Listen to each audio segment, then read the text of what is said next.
This conference will now be recorded. Thank you. This is Katie Boyd. I'm the Clean Program Manager. I'm subbing in for Frank, who couldn't facilitate today. And we'll have a presentation, which is great, from some people from Climate Generation in a little bit here. So before we start that, I just thought I'd throw it out there and see if there's any announcements today.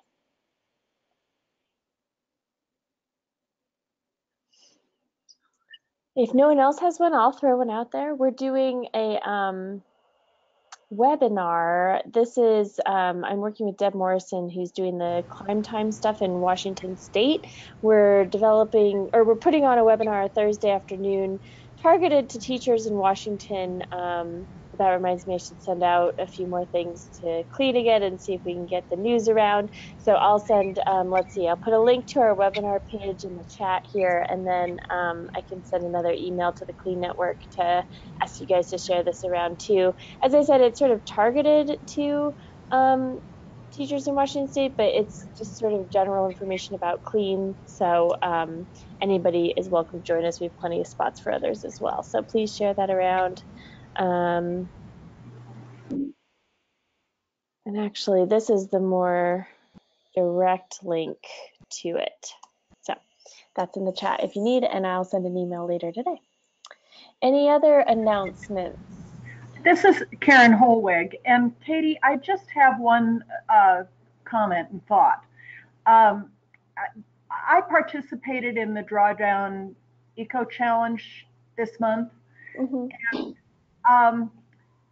and I don't know whether there's been a full-blown session on that through the clean, these phone calls. But I want to throw that into the mix as a possibility for the organizing committee to think about. Yeah, in terms of having a discussion around it, or trying to get somebody to come in and present about that, or what were you thinking? Both a presentation and a discussion. Yeah, that's a really good idea. I know we did something similar in the fall when they did their Drawdown Learn event, but I don't think we've done anything for the actual Eco Challenge. We did last year. We had a teacher who participated in the Eco Challenge talk, but nothing like from their organization or specific to that. So that's a great idea. I wonder if Patrick and I could maybe look into that. I think we only have one slot sort of left here in the spring, so we might be able to fill it with something like that. That's a great idea.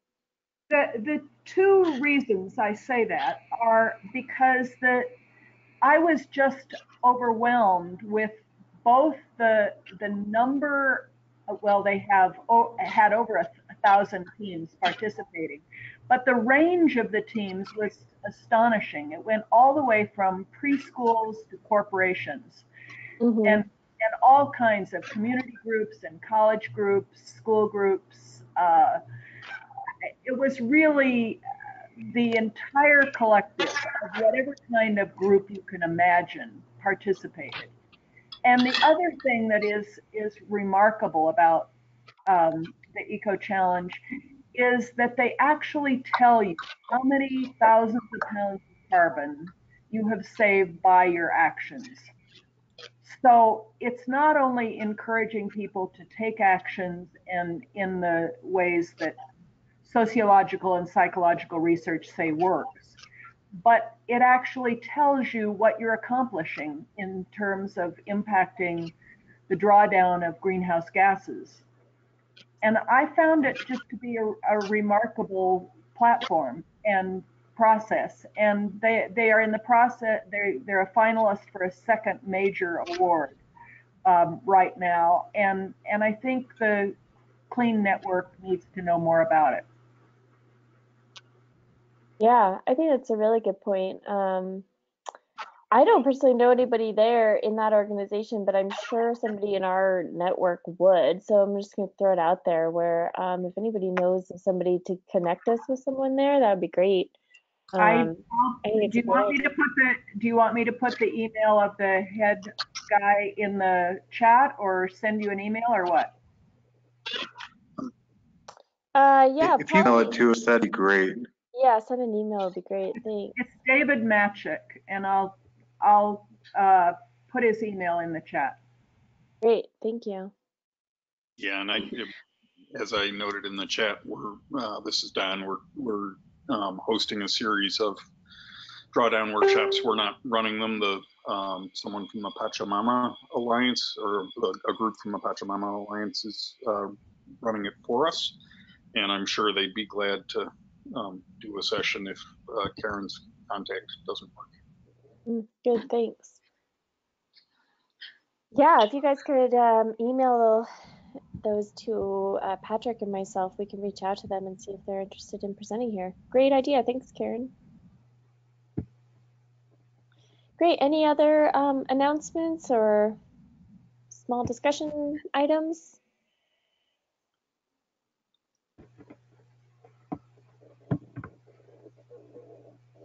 Try to be my teacher self and leave enough time. Empty space there. Keep counting.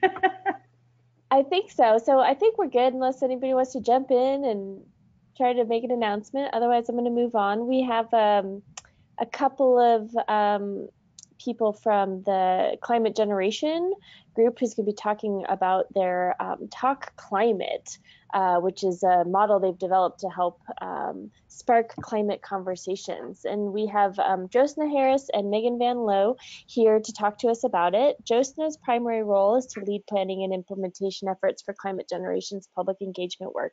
She's helped to create a neutral balance in bringing the issue of climate change to communities across Minnesota, building community and resiliency capacity through multi-stakeholder alliances and connecting people through the power of storytelling. Her work includes innovative programming designed to empower climate champions and normalize climate change, including the Talk Climate Institute, the 2017-18 Youth Convening Minnesota, and their award-winning 2014 to 16 Climate Minnesota project. Josna is a recipient of the Search Women in Energy series, holds a BA in Environmental Studies and Political Science from the University of St. Thomas. In her spare time, she likes experiencing new adventures. And in 2011, she traveled to Italy, nice, through the Worldwide Opportunities on Organic Farms organization to assist in improving sustainable agricultural practices. So, and Megan has been with Climate Generation since 2012, providing coordination and support for a variety of programs that aim to engage educators and the public with climate change education and opportunities for solutions. Her experience in different aspects and roles of Climate Generation brings a unique perspective to the education program to support and expand educator professional development and programming. She graduated from the College of St. Benedict and St. John's University with a degree in biology and has a background in environmental education, natural resource management, and nonprofit coordination. She's glad to call Minnesota her home and has a passion for engaging people with a love for the environment in order to preserve it for future generations.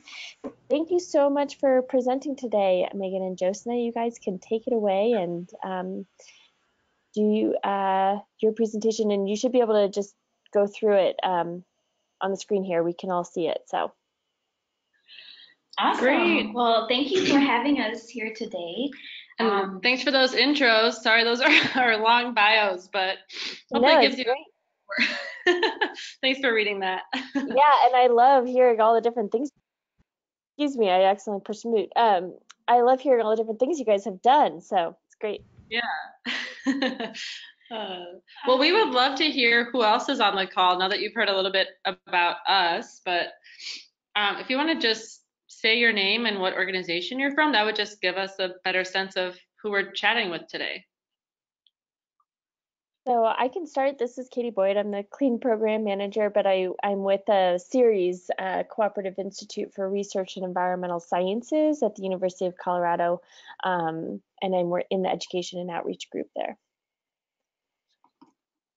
And if others wanted to jump in, please feel free. I'm Don Haas from the Paleontological Research Institute. I'm the Director of Teaching Programs. Oh, Don, I think you might be getting feedback from someone else. Can you have everybody except Don mute for the moment? Thank you. I was pretty much done, but I'll say it again. I'm Don Haas from the Paleontological Research Institution, where I'm the Director of Teacher Programs, and my colleagues and I wrote a book called The Teacher-Friendly Guide to Climate Change. And thanks, Don. Karen Holwig. I moderate the climate change education EE Pro network for NAAEE.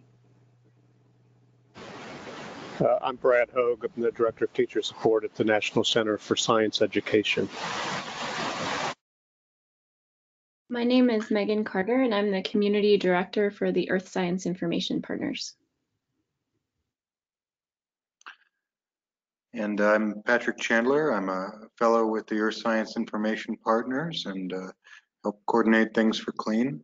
I'm based at the University of Colorado Boulder doing my PhD in environmental studies, focused on the impacts of combining art and science to communicate about environmental issues. Wonderful. I think that was everybody. Did we miss anyone? No? Okay, Cool. great. Well, that's very helpful for us. We don't typically, we're not typically on CLEAN calls, so it's great to hear who's in attendance today. And we're going to take questions throughout our presentation, so feel free to chime in and just ask along the way as we get started here. So just to let you know what we're going to cover on the call, we are going to talk about the need that we are seeing right now for people to talk about climate change. And then we're going to talk about the model that we have developed around the Talk Climate Institute. And then we're going to talk about our process of planning and how we have woven equity into this, what we have found to be a really impactful program.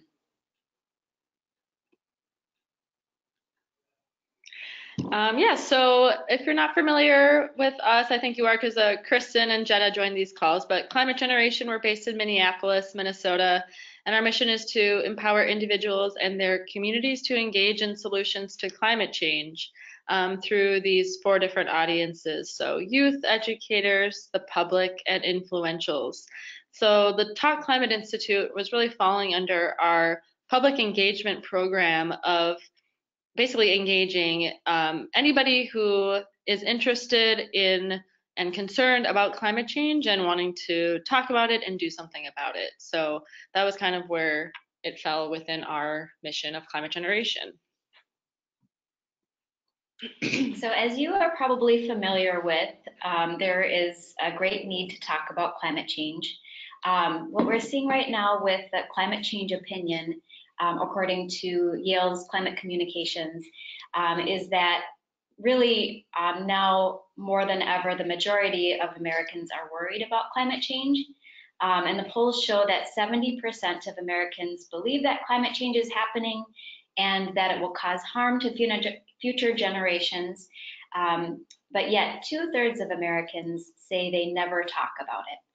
So there's a disconnect between people feeling concerned but having this lack of confidence to talk about it. So one of the most important things that we can do to address climate change is to talk about it, because talking about it influences public opinion, and of course public opinion helps drive decision making. And so when we were thinking about this disconnect, we wanted to really create an impactful experience to bring people along, bring people together to create an intimate and transformative way, not only to boost people's confidence in talking about climate change, but actually to give people real-time experience practicing together in ways that build empowerment and self-efficacy. So the history of Talk Climate, we piloted the Talk Climate Institute in 2018 in St. Paul at the Wilder Center, and then later that year held Talk Climate in Pittsburgh in partnership with the Carnegie Museum of Natural History and the Climate and Urban Systems Partnership, or CUSP, and we held that in the Appalachian Mountains. And then this past March, we held our Talk Climate Institute in Duluth, Minnesota, and then we have a contract with St. John's University in Collegeville, Minnesota to host a Talk Climate in the fall of 2019. And really where this all came from, Megan and I attended a community training together called The Art of Hosting, I'm not sure if anybody is familiar with that. But that training really gave us some examples of successful ways to engage people more deeply. And so from what we heard is really it's important to think about your need first. What is the time that it is in the world right now that you uniquely want to meet? And then really building everything from that. And I don't know if you have this experience, but when you're designing something, we have tended to jump right into the agenda and then trying to fit everything else into that. But starting with the need really was kind of building the foundation of understanding of what we're trying to do. And then much later in the process comes the agenda and thinking about the concept. Mm-hmm. Yeah, so the model that we kind of created from what Josna just described was a workshop, really in the sense of a workshop being that the people who are attending are actually actively working and basically putting in whatever you put in is what you're going to get out of it. So we weren't, as facilitators, we were not considered the experts up at the podium or at the front of the room. We wanted the work and the experts to be collectively shared amongst everybody who was there. And really the model shows that whoever attends is kind of what makes the Talk Climate Institute unique and specific to where we're holding it and who's there. So the concepts that we kind of had folks work on were various forms of engaging with the issue of climate change, knowing that we have a lot of different learners, different types of people, personalities, extroverts and introverts. We wanted to offer something for everyone to feel comfortable in engaging with it, but then also pushing them outside of their comfort zone and being vulnerable. So we had activities where we had personal journaling time and reflection. We had deep listening with partners. Actually, we partnered people up with strangers that they had never met before to have conversations. We had small group sharing. We had large group sharing. We had people get up and move around. We had people step forward in activities. We had people volunteer to share. So really it was kind of bringing people through, building their muscles of empowerment and confidence, and kind of getting through the range of emotions that you experience with the issue of climate change, so that then people will be ready to go and take action and feel that they have this community of support there with them. So some of the components of our Talk Climate Institute can be seen here. If you are on a computer, we have actually had a visual agenda created. It started when we had our first pilot last year, and we realized this was an essential component of it. So instead of handing an agenda with times and room numbers and information about what was happening, we actually handed everybody this. It's a visual agenda created by an artist locally. Her name is Lisa Troutman from Drawn Well is her company. And we really wanted this to be offer the possibility for us to be flexible, for people to not have to look at the clock, and to really just trust us to guide them through the elements. So the elements of it are basically, we wanted people to meet others who care about climate change, to increase their comfort and confidence to talk about it, practice having conversations, learn from people in the field who are doing work on, we had traditional ecological knowledge and science and the solutions.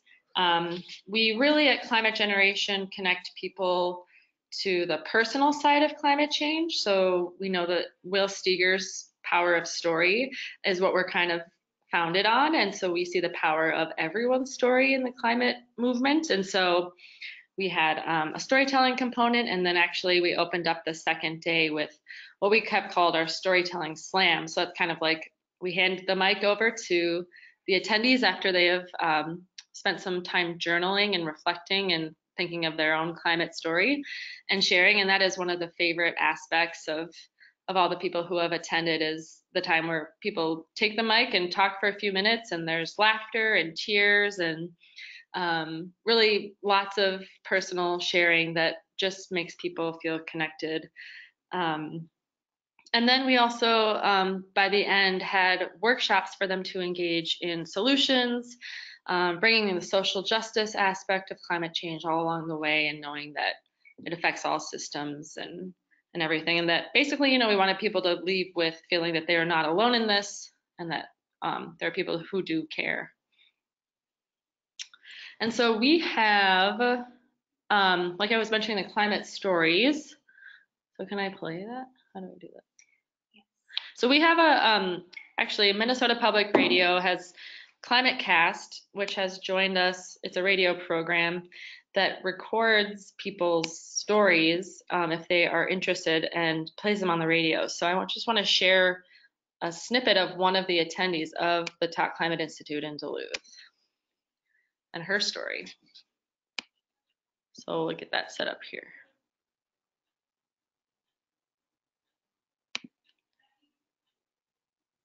Support for ClimateCast comes from Bank of America as one of the largest today. Yeah, my pleasure. Thanks for having me on. My name is Amber and I live in Sioux Falls, South Dakota.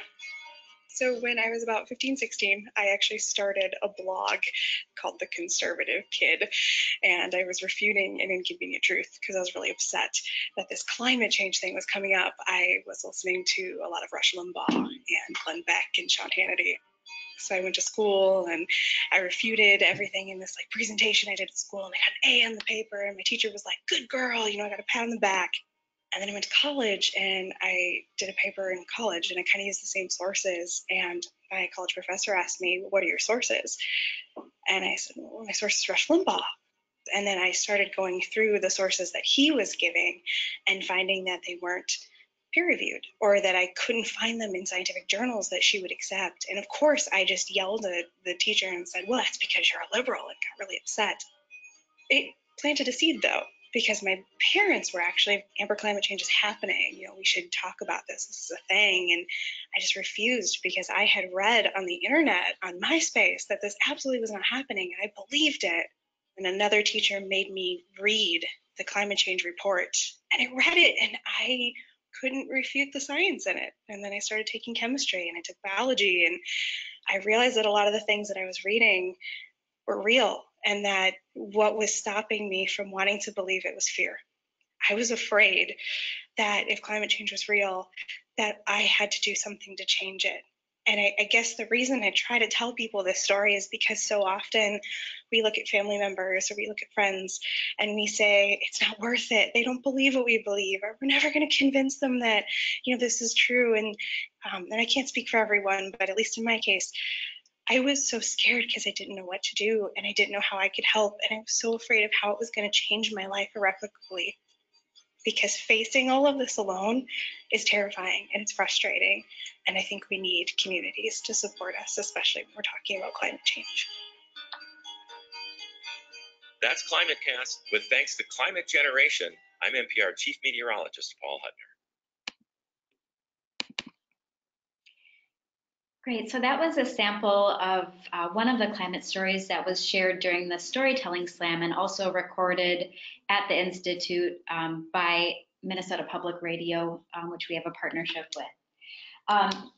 But I think that the reason why most people don't feel confident talking about climate change is because they don't feel like they have anything that they can contribute to the conversation. They maybe don't have the credentials that make them feel confident. Most of us are not climate scientists or come from that perspective. But one of the premise behind Talk Climate is that the experts are not the ones at the podium with the mic. Really, the experts are all of the people in the room, and we each are bringing our own experiences and wisdom to be able to shape and really shape the conversation. So Talk Climate is geared towards anybody that is concerned about climate change and wants to build their confidence in having meaningful conversations about it. So really that's most people. So we end up getting a really diverse mix of people who are coming to the Institute, but all with the shared sense that they maybe feel alone and don't feel like they have the skills or the tools to be able to talk about it.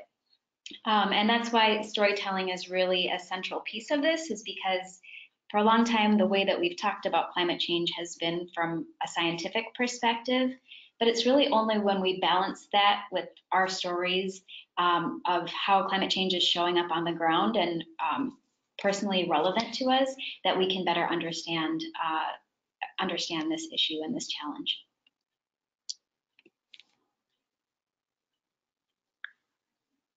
Okay.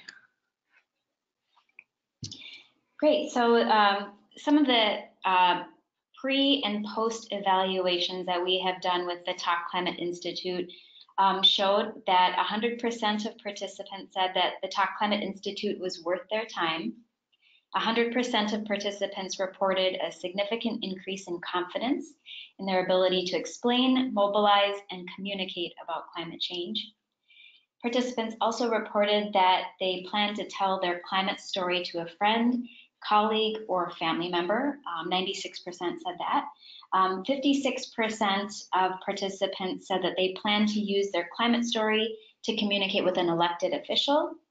100% of participants said that they felt more connected to a community of support. 100% of participants said that they made a personal connection to climate change. And 100% of participants realized that they actually did have a story to tell. And then one of the goals of Talk Climate is to bring people together in a way that helps participants grow their networks and build relationships and have an opportunity to grow social connectedness and cohesion. And so attendees reported an increase in the number of people that they felt comfortable talking to about climate change, ranging from calling or texting to actually meeting in person with people that they share this Talk Climate experience with. Mm-hmm. Yeah, so now we've kind of given you a little bit of the feel of Talk Climate, the model, and a bit of our results. But a lot of planning obviously went into this whole institute. I know we had it at the end of March, and I think we started planning for it in September, October. So you all know, I know how long it takes to plan a program and to get something successfully completed. So we just want to share a little bit about our process of how we did that, and really in the lens of equity, and how we really were focusing on that within the Talk Climate Institute. So at Climate Generation, we have really been thinking a lot about equity, and predominantly, historically, we have served largely white audiences and constituency, and we wanted to reach beyond that to invite a more diverse participation. And so at the Talk Climate Institute, we had 12% people of color attend, which is a great step in the right direction for us. And then really realizing that we cannot have rich conversations about climate change unless we have a broad range of perspectives and histories and backgrounds represented and actively taking part in that conversation. So the Talk Climate Institute always takes on a local approach. So wherever we host the Institute, we want it to really take on a local flavor and reflect the people and the place that make up that community. Mm-hmm. Yeah, so with having the Talk Climate Institute, we chose Duluth, Minnesota as a community. It's about a town of almost 100,000 people on Lake Superior. And really thinking about the need that we had in the world right now, you know, of how to spark conversations and talk about climate change, we really wanted to elevate marginalized voices and those often impacted by climate change who have lack of resource or access to resources and power. And so we chose a few things to help that happen along the way. But first, we held phone calls or listening calls with organizations that we already had partnerships with in the community of Duluth. So some of them were one is called Minnesota Interfaith Power and Light. They work with faith groups on climate change. Another one, MN350. We worked with the University of Minnesota Duluth and some of their climate scientists and professors. Trying to think of other places. But basically, we held listening calls with partners who are on the ground in Duluth already working on climate change. And we just asked them, hey, we are thinking of coming to your community to do this 2-day workshop. We would love to just learn about the work that you're doing. What are some important issues to you and your community members right now? How could the Talk Climate Institute help support that and continue beyond? We're knowing we're coming into a community for 2 days and then leaving. We don't want it to be just a one and done. So asking questions like that, what are the relevant issues? Also, who else should we talk to? That was super helpful for us to hold these phone calls because we would get people name dropping the same people and we're like, all right, we're setting up a phone call with this person, or, oh, they keep saying that we should reach out to this person. So we would get their contact info, and so that was how we kind of started to build even more relationships. So starting with the few that we had, but then, being like, hey, I was recommended to reach out to you by this person. And so that was super helpful for us to know what was important to people in the community and how we should have that be a part of the Talk Climate Institute. Yeah, so these listening calls with local people also really helped us to recognize the choice points around equity. And so from these calls, there were a couple of key aspects of the Institute that we were able to design based on what we learned from these listening calls. One was that we decided to host the Institute at ACO, which is the American Indian Community Housing Organization, which really in their own right is doing a lot of climate solutions championing in the community with solar panels on their roof to farm to community program. In their property, they have youth who are helping to garden, and they're really helping to build resilience among Indigenous communities and having a place for community to gather and highlight the great work that is possible. And so hosting the Institute at a place that's already recognized in the community as being involved in solutions and rich cultural heritage was really important because we wanted people who learned about the event to see that this was something that they could come to. And just having it housed there as a leader in the community helped people to know that this event was highlighting great work at the grassroots level, and then also just making it an opportunity to have people outside of our normal constituency see themselves in this event and want to attend. We also, every guest speaker that was part of the Institute was Indigenous, and so we really, as we were listening and learning from these calls, really understood that the marginalized voices there are people of color and mostly Indigenous voices. And so we really made an intentional effort to seek out speakers that were Indigenous to really bring that perspective. So we had a couple of different speakers.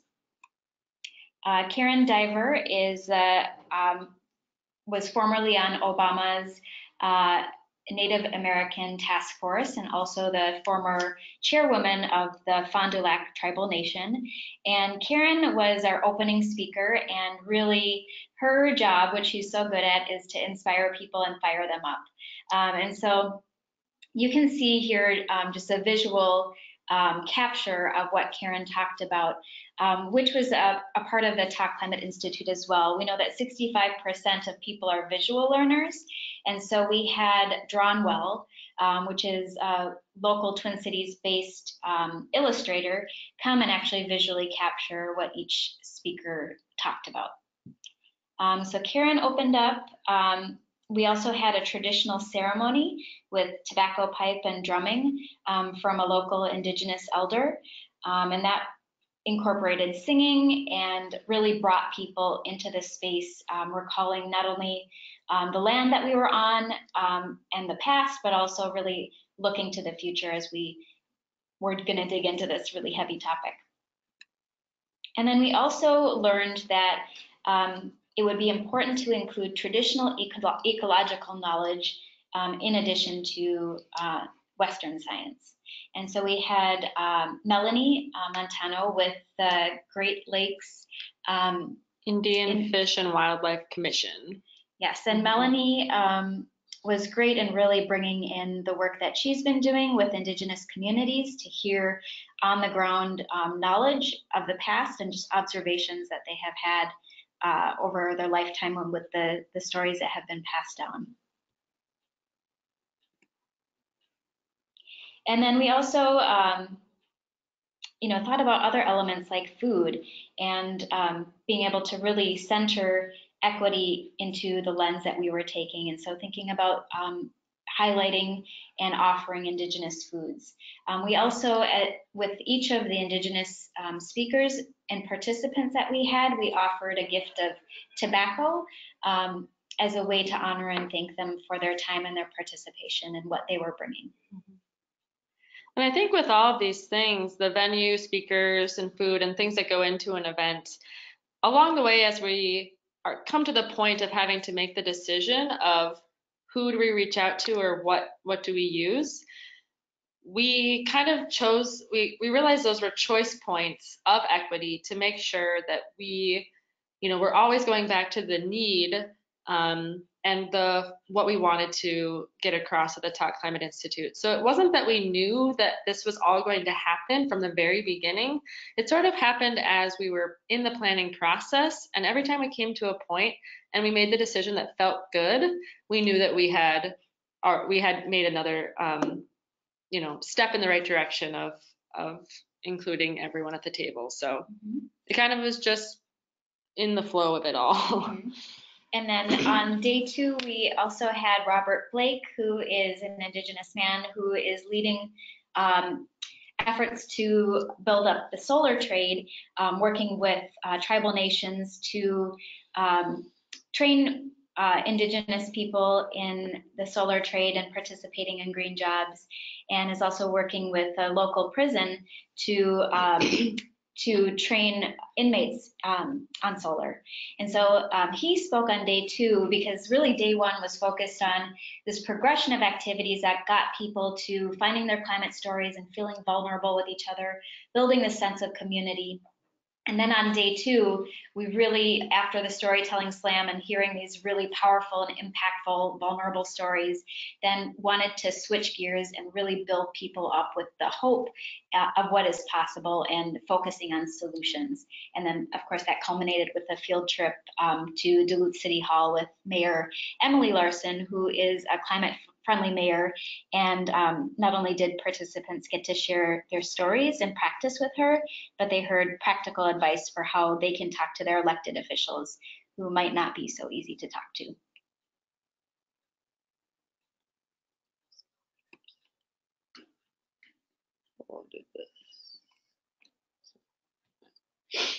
And then we also felt it was really important to make an effort to offer scholarships that were prioritized for people of color and Indigenous people. And so we offered 10 scholarships, and with those scholarship recipients, we hosted listening calls before the Institute so that we could learn from recipients and incorporate aspects into the Talk Climate Institute agenda to make sure that they felt welcome. And one example of that, I was speaking to an Indigenous man, Marcus, who was a scholarship recipient. And one of the questions I asked him after our conversation was, how can we make you feel welcome at the Institute? And he said, do what you're doing now. Reach out to me and ask me what I think and how you can make me feel welcome.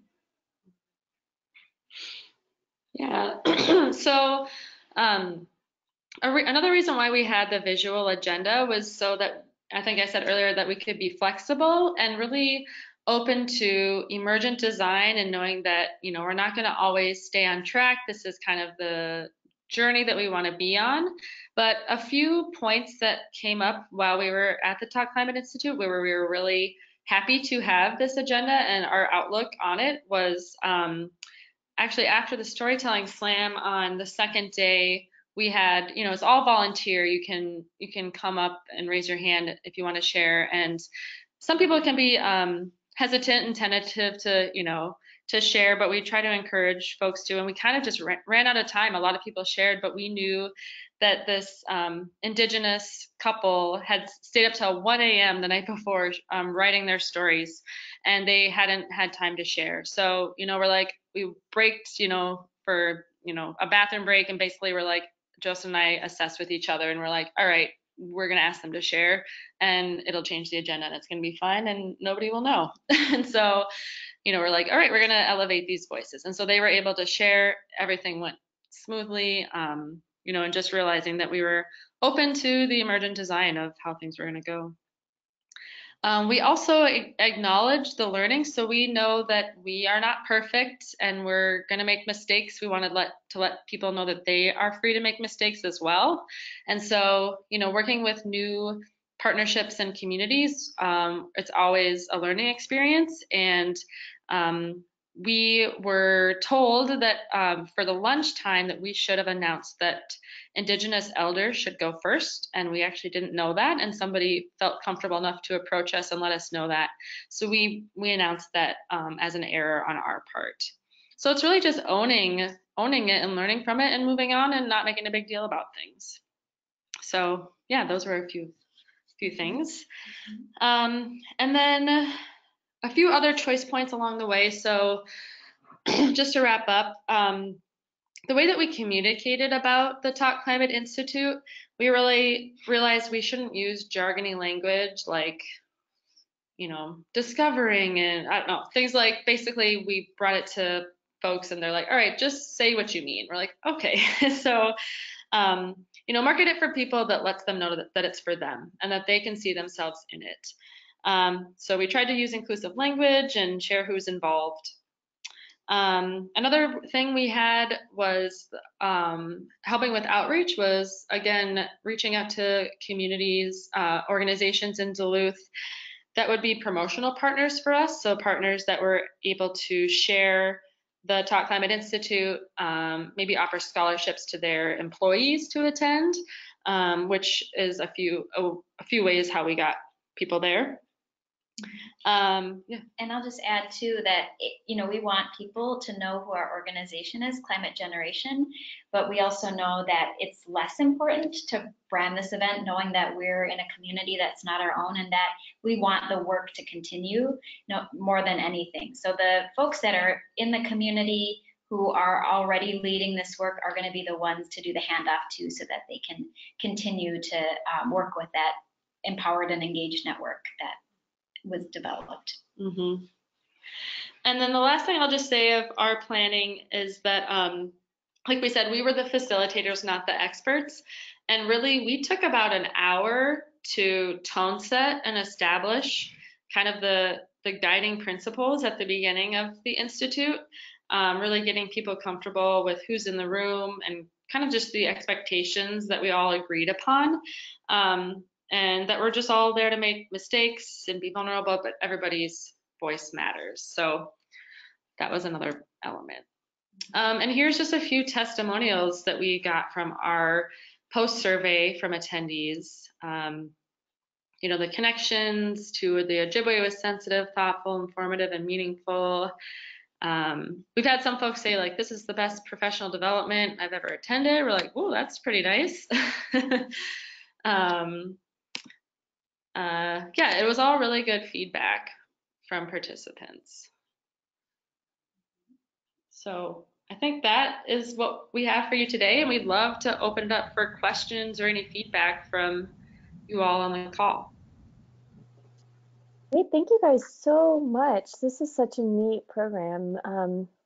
Yeah, does anybody have any questions?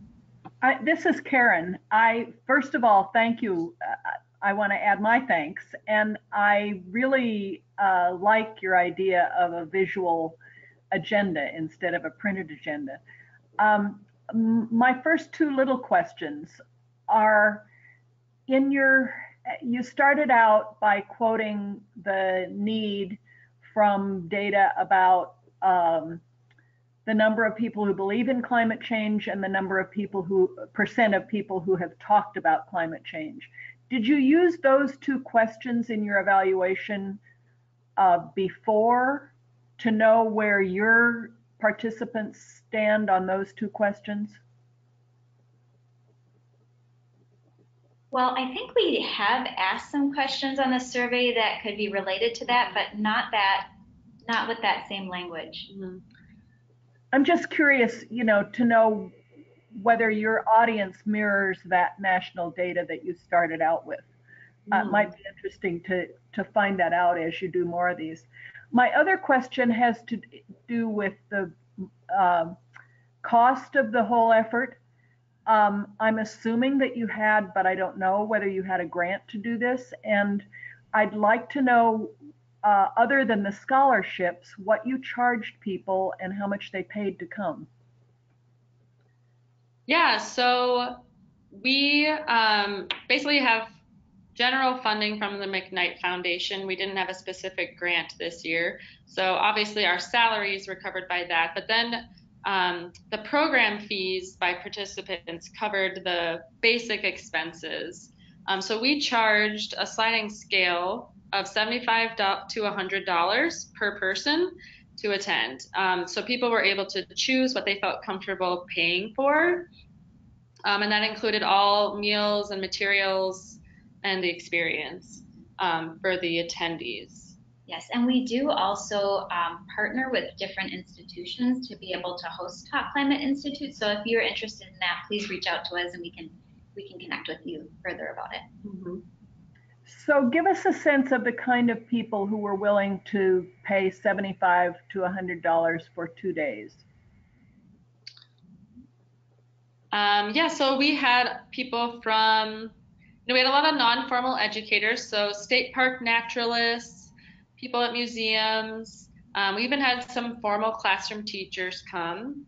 We also had government employees, folks who we had AmeriCorps people who, so they're like, doing a year of service, but maybe with the government agencies. And then we also had retired people who are interested in volunteering and dedicating some time to it. We had people from other nonprofits, environmental orgs, and I think we also had health. We had some doctors, we had some public health folks. Yeah, and we always get just curious residents, and then also activists that are not affiliated with any organization. So really a wide range, a mixture of people, which what I really like about this model in people finding and sharing their own stories is it makes a place for everybody, and everybody's experiences and connections become important. And when you, a lot of times, even for people who are doing this work on a day-to-day basis, they don't often get a lot of time or take intentional time to think personally about what this work means for them or why they're involved in it or what they, acknowledging their emotions. And so when you make space for people to do that and then they share it, it becomes real. And people feel validated and heard, even just by sharing it in a community. Hey y'all, this is Patrick, and yeah, thank you so much for this presentation. I really appreciate the space that you opened to allow for communication and dialogue and thoughtful communication. I am wondering, I think this is an important and necessary start to a process, but becomes even more powerful when followed with action built on the momentum that an event like this can bring. Can you talk a little bit about how the follow-up looks from these events and how you support communities in moving forward from this space? Yeah, so on the second day, we dedicate basically 3/4 of it to taking your personal climate story and using it for collective action. So we let folks choose 2 of the 4 workshops to engage basically in, writing their story as a letter to the editor, sharing it on Climate Generation's collection, using it to talk to an elected official, maybe using it more in an educational aspect. So if you're, a naturalist, you can incorporate your story of climate change into what you're teaching, and also with public. So giving folks a few little bits of flavorings of ways of collective action. And then, yeah, the follow-up with that is the ongoing support that we can provide at Climate Generation for folks to engage in those areas as well as, beyond. And this is a question that we have too. And so we are always trying to find ways to do this piece better. Is now that we have a community that is really fired up and ready to go, how do we then plug people into future opportunities and keep them going? So right away we sent a thank you email with a post survey so that we can, and we still are unpacking some of that evaluation. And then we have a recap page on our website that allows people to dive back into the content. And we have a Minnesota Green Corps member on our staff who takes amazing videos. And so they put together a recap video that's also on the page. And we continue to invite people to share their stories. Just because they took the time to cultivate their story doesn't mean that it's polished and ready to send in the many different ways that we can plug them into, submitting it as an opinion piece or on the radio or to share at a live event. So those are different opportunities for people to share their stories.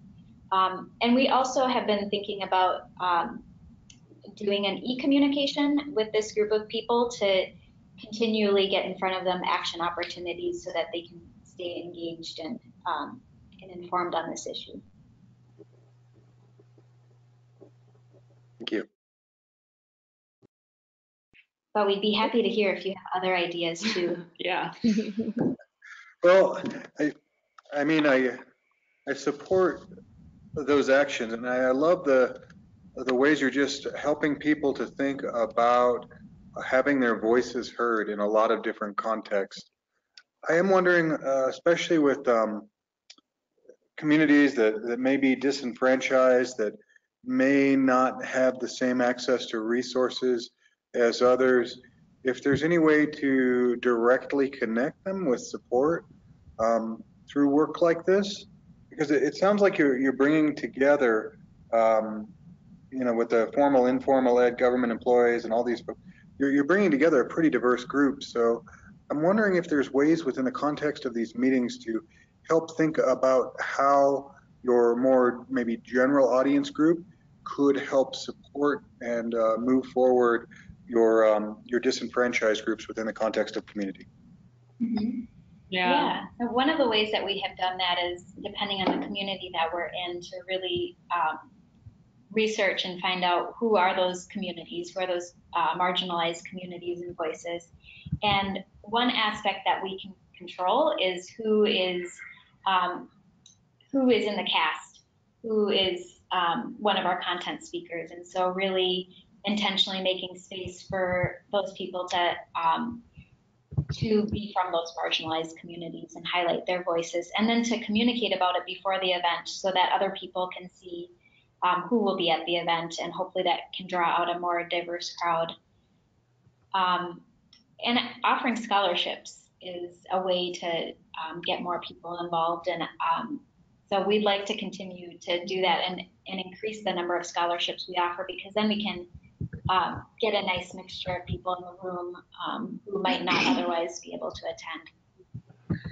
Yeah, I think what Climate Generation does well is we are kind of the connector to, you know, we do a lot of work in different communities. So it's taking the organizations that are there already doing the work and connecting people with them. And maybe they didn't even know that they existed.